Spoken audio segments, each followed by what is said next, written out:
El libro de Hechos.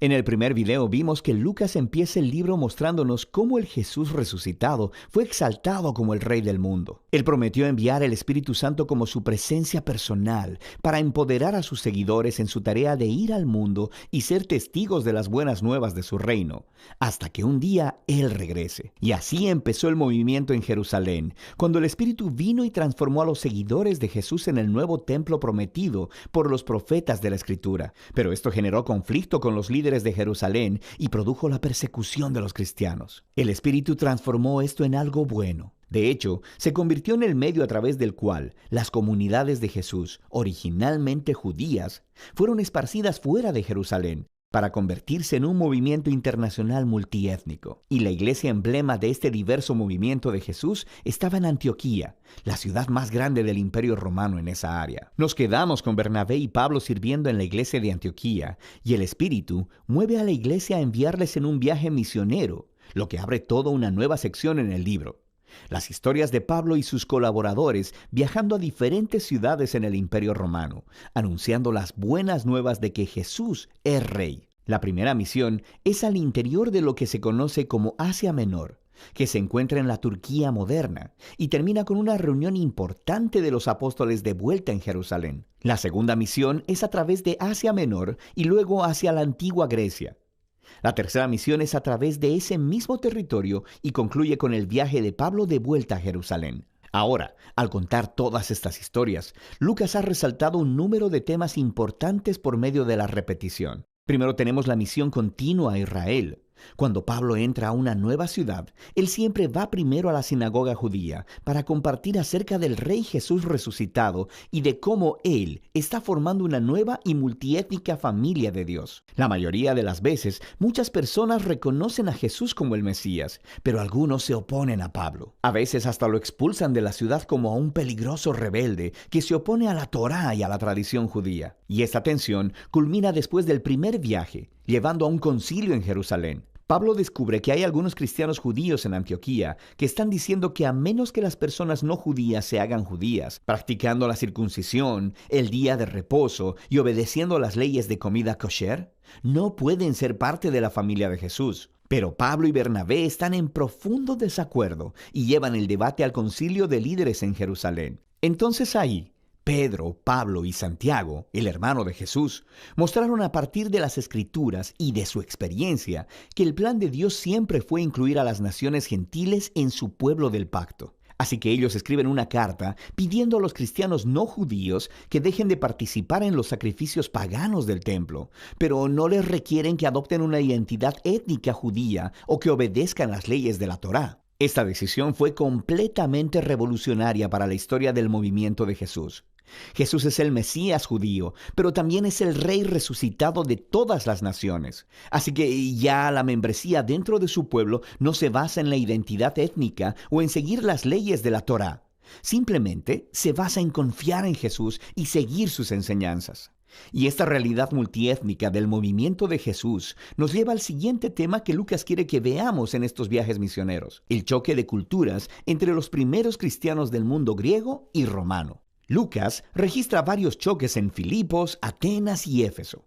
Pablo va y anuncia a Jesús como la revelación del único Dios verdadero y como Rey del mundo, que muestra a todos los dioses e ídolos como impotentes y fútiles. Y su mensaje es consistentemente visto como subversivo del estilo de vida romano y se le acusa de ser un peligroso revolucionario social. Estas historias muestran cómo las comunidades de Jesús, multiétnicas y monoteístas, no encajaban en ninguna caja cultural conocida por el pueblo romano. El mundo antiguo nunca había visto nada como ellos, y los cristianos despertaron más que solo sospechas. Otro tema que Lucas repite es cómo Pablo y los cristianos son constantemente acusados de rebelión y hasta traición contra el César, el emperador romano. Las personas entendieron correctamente a Pablo. Él anunciaba que había otro rey, Jesús. Y también vieron correctamente que la manera de vivir cristiana retaba muchos de los valores culturales romanos. Pero cada vez que Pablo es arrestado e interrogado frente a los oficiales romanos, ellos no ven ninguna amenaza y lo liberan. Estas historias nos muestran la paradoja que la iglesia primitiva presentaba al mundo. Era un movimiento mesiánico judío, pero era étnicamente diverso, lleno de comunidades que trataban como iguales a los hombres y a las mujeres, a los ricos y a los pobres, y a los esclavos y a los libres. Y todos ellos confesaban su lealtad solo al Rey Jesús y no a ningún otro dios o rey. Así que su mismísima existencia ponía de cabeza los valores centrales de la cultura romana. Pero los cristianos no representaban ninguna amenaza militar, porque Jesús les enseñó a ser personas de paz. Así que, del único crimen que Pablo y los cristianos pueden ser acusados es no conformarse al status quo. La última sección del libro retorna su enfoque al testimonio de Pablo esparciéndose desde Jerusalén hasta Roma. Su último viaje misionero termina en Jerusalén, donde su controversial reputación le precede. Es atacado por los judíos, quienes piensan él ha traicionado a Israel, lo que atrae la atención de los soldados romanos, quienes piensan que Pablo es un terrorista de Egipto, empezando una rebelión. Así que lo arrestan. De aquí, Pablo es sometido a juicio. Primero delante de los líderes judíos del Sanedrín en Jerusalén. Luego delante de una serie de líderes romanos en Cesarea. Allí está el gobernador Félix, quien remite el caso de Pablo al siguiente gobernador, Festo, quien eventualmente trae a Pablo delante del rey Agripa. Él termina en prisión durante años, aunque los cargos en ninguno de los tribunales fueron probados, porque lo que estaba haciendo era anunciando su esperanza en la resurrección que ha sido cumplida en el Rey Jesús. Esto difícilmente puede ser probado como un crimen, pero a este punto, el sistema legal romano no puede simplemente liberarlo, así que Pablo termina apelando a la Suprema Corte de Roma.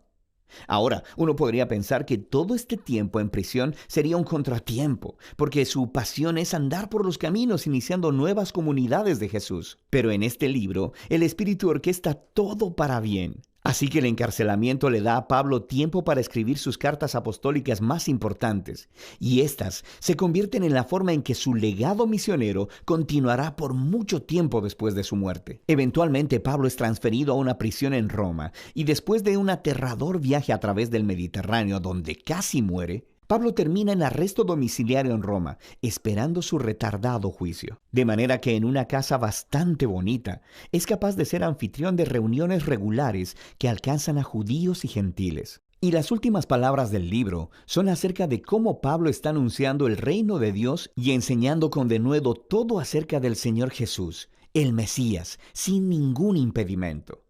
Todo esto sucediendo bajo las narices del César en Roma. La obra unificada de Lucas Hechos hace mucho más que darnos la historia de Jesús y la iglesia primitiva. Nos muestra cómo el reino de Dios vino a la tierra, como existe en el cielo, a través de la vida, muerte y resurrección de Jesús y de la venida de su Espíritu, empoderando a la iglesia para ser testigos desde Jerusalén hasta los confines de la tierra. Y mientras Lucas cuenta la historia, nos ha dado muchos ejemplos de cómo luce la fidelidad al Rey Jesús, compartiendo las buenas nuevas del resucitado Rey Jesús por medio de palabras y acciones. Significa formar comunidades de Jesús muy diversas, donde personas de todas las clases se reúnan, sean tratadas con igualdad, comprometan su lealtad al Rey Jesús y vivan obedeciendo sus enseñanzas. Todo esto se hace confiando en el poder y la guía del Espíritu Santo para liderar el camino hacia adelante.